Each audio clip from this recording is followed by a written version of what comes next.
Hi, so I have gotten many message requests over the last couple of weeks for, I guess, advice on what telescope someone should get. And I wanted to therefore do a quick video just to speak about the different kinds of telescopes that exist, and to talk about maybe some of the I guess, decision making that goes behind, selecting which telescope you want to select. So first of all, I think it's important to think about how much money you want to spend. So do you have $50 that you can spend, or do you have $50,000 you can spend? Because telescopes get very expensive very quickly. And you actually don't have to spend that much to be able to see quite a lot. And so I just wanted to show you a couple different kinds and talk about some of the different price ranges that they are. So my first telescope I ever had when I was a kid was this model. This is a second one that I got, but this is one that my parents had got me originally, and then when I first wanted to get back into astronomy, I purchased this off of eBay, and I believe it cost me $83 at the time. Okay, so this is a small, just to show you my hand for scale.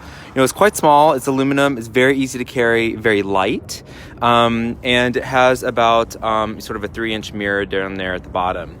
And with that, you can see the moon very well, you can see the rings of Saturn, you can see even some cloud bands on Jupiter when you're at opposition and seeing is best. The tripod's a little bit shaky, but it's easy to go in and out really quickly with it. It was inexpensive and allowed me to learn the sky. Also, with this kind of telescope, you can see the brightest deep sky objects. So things like Andromeda appears as a fuzzy blob, but you're still looking at a galaxy. You can see things like the Orion Nebula, for example. And it's not bad. It's a great way to learn. And if you're going to be a casual hobbyist, it's a perfect scope to learn on. And then minimal investment. And as you begin to learn more about the sky and you get more interested, then you can sort of level up to your next scope. I commented a lot on being able to take it in and out. Portability is key. Unless you have a dedicated facility, which I'll touch back on in a few minutes, the ease of tearing down and setting up your telescope is going to matter a lot, because if you have something that's very heavy and very hard to set up, you're never going to want to take it out. A similar category would be this one. This is another sort of similar size in terms of effort to carry in and carry out. Now, there are two differences between these two scopes. This one is a reflector. This one is a refractor. What do I mean by that? A reflector has a series of mirrors inside. A refractor has optics inside, right? So what I mean by optics is like lenses. So both have different optical systems, but one uses lenses and one uses mirrors. You have a primary mirror at the base, a secondary mirror here, which then goes here, right? Similarly here, you have some optics in the front that focus the light in and magnify the view down to the bottom here. Sorry about the connection issue, another eyepiece. Now, they're both sort of easy to carry in and out. They're both about the same size. So how would you choose between these two?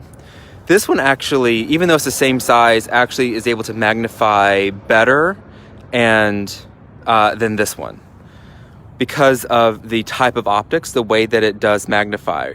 So I can actually see better detail on Saturn and Jupiter with this telescope than I can with this one. It's minor, but for me, I end up liking this one more than this one. But there are many people that the reverse is true. They actually prefer this one. Something else that I like about a reflector versus a refractor is that refractors tend to have what's called chromatic aberration. And chromatic aberration is when you have, say you're looking at the disk of the moon. On one half of the moon, it will be a little bit bluish looking. On the other half of the moon, there'll be a little bit of like a reddish, orangish halo. That's chromatic, colorful aberration. I don't like that. And with the reflector scope, the gray one, that doesn't really happen as much, slash at all. And so I personally find that more of a joy to use. A final comment on sort of smaller scopes for travel purposes. Again, if you want something that you can take out to a really dark sky and look at larger pieces of the sky, you can get them in a little backpack like this. This is a little like camping scope. I can barely even see the rings of Saturn on this, but you can see larger fields of view, like big like star clusters and things like that. There's plenty of sky to see with these kinds of telescopes. This one was 85 bucks on eBay. Maybe you can get it for about 180 depending on if you get it new or used. This was very inexpensive. This one was like 300 bucks. That's another comment about, I guess the differences here is there's different optics and different kinds of things you can see, broadly speaking, but the refractors, for the same amount of aperture, meaning the size of the opening here, you get, it's actually more expensive. So 83 bucks, 300 bucks, that about the same size aperture, but this has better magnifying power, I guess you could say. So I think that that's just another consideration. So if you're wanting to be able to get just a larger aperture to be able to see fainter objects and be able to zoom in more and with clarity on things like the planets or the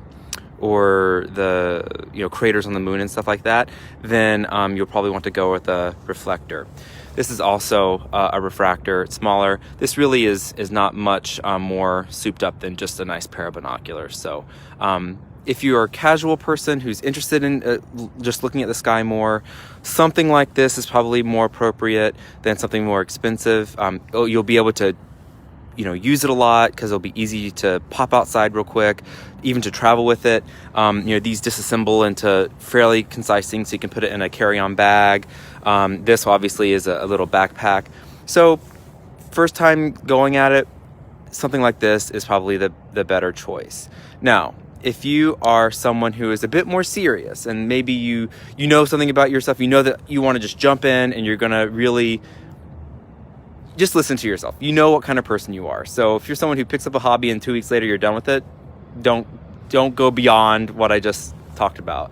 But if you're someone that is very into astronomy and space and learning a hobby and getting into the nitty-gritty technical detail, this hobby is one of those that you can really pull yourself into. And so what do? You got your first telescope, you're trying to learn the sky, what's next?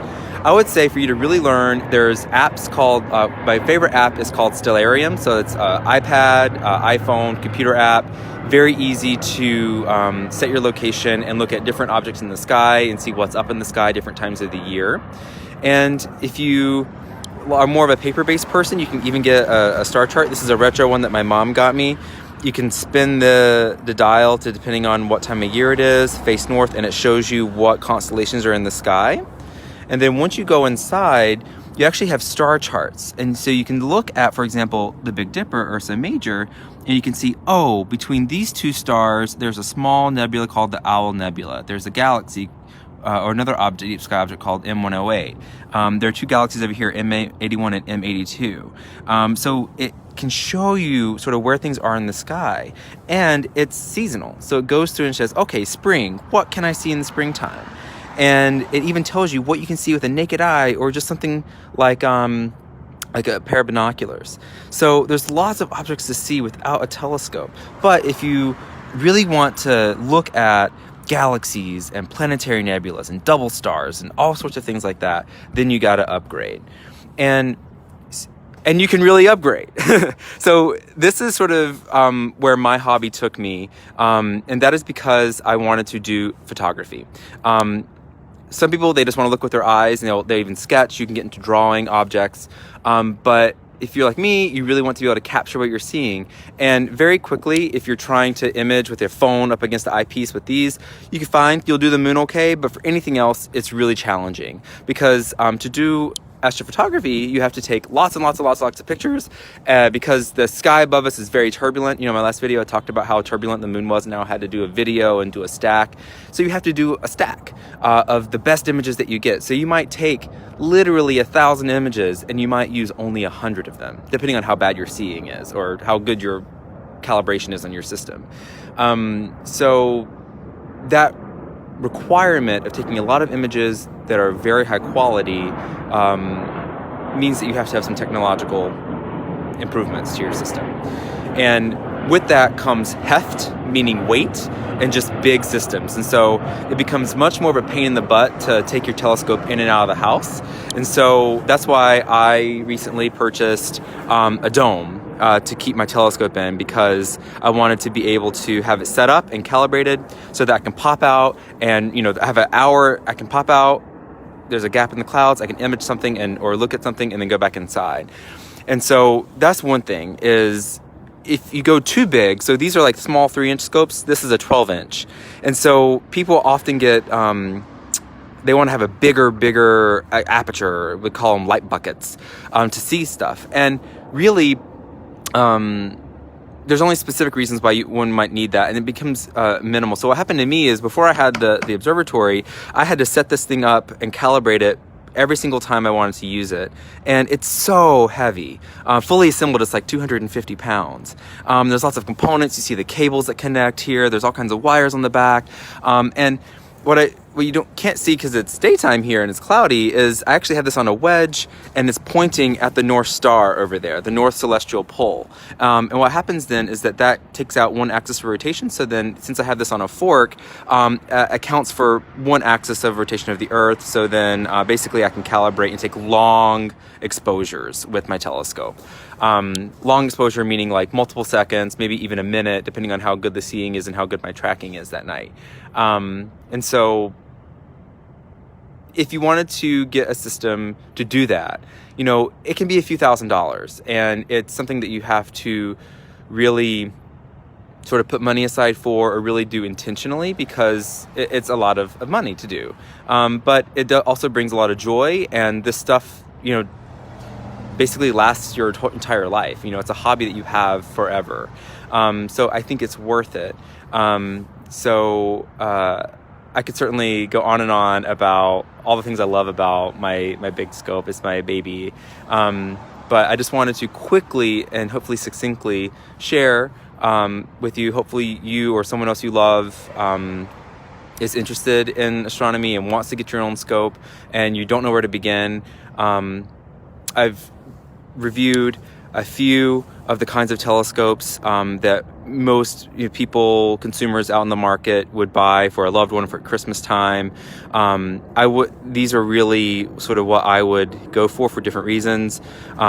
This is going to be the best bang for your buck in terms of ability to see the planets and deep sky objects with your per dollar spent, basically. This is sort of the next one up, but because of the optics being lens-based instead of mirror-based, you're going to be a little bit more restricted in terms of what you can see. And then for ultimate portability, like going camping, something like that. And then there's a class in between these two that I don't have anymore, called like Dobsonians. We can talk about that at another time. But if you really want to get into like long exposure astrophotography, you want to take images of the planets, of galaxies, of stars, don't get this thinking you're going to be able to do it. It's hard. You're going to have to make an investment into something like this. And we can talk more at a later time, sort of all the different components that go on this. So this is something that's been on my mind lately. I wanted to share it with whomever wants this, hopefully is helpful to. So with that, I will say goodbye. And if you have any questions, feel free to comment below or send me a message. Bye-bye. Oh, Jen, see, what would be the next step up from your biggest one? Oh, that's a very interesting question. So this is a 12-inch telescope, and just want to real quick show you. It is actually a mirror, so it's kind of like there's a primary mirror at the bottom, there's a secondary there, and then it goes through the middle and the back. Really, I wouldn't go. This is my step up. If I were to go bigger than this, it would be like a research class observatory. To have a bigger telescope, it'd be like maybe like a 14-inch or a 16-inch, which does increase the light gathering capability, which means I could take shorter exposures and get more light and see fainter objects. But it starts to be like, it's a big scope and it just takes up space and it's expensive. So for me, this is what I want. But if someone was really wanting, like, you can get custom-made scopes. You can make them yourself even. They're called like Dobsonians, where basically you have a base at the bottom, and then you at the very sort of get on a ladder and go to the top, and that's where your eyepiece is. And I mean, you can have like a 25-inch mirror if you want. I mean, and when you have something that big, I used to use one at Cornell called the Hartung Blutberg Observatory. They have a 25-inch mirror there, and it's massive. I mean, it's huge. I mean, you have like a big building to hold that telescope. But when you look at things like the Orion Nebula, you know, on these smaller scopes over here, you know, they're really quite small. Like it's like you can see wispiness, but you don't really see a whole lot of detail. On that, a 25-inch mirror, like there is no doubt you're looking at a nebula. You can see like the dust clouds. Like there's so much more that you can see visually. Same for galaxies. You can see like spiral shapes and stuff with galaxies. Whereas even on like my small one, if I was in a very dark sky, like in rural Vermont or New Hampshire, where there's no light pollution, then I can see like the spiral pattern of like the Whirlpool galaxy, for example. So I'm not going to be upgrading from this scope for a while. I might get additional components or automate some things, but yeah, this is my forever scope. Are there any other questions before I go?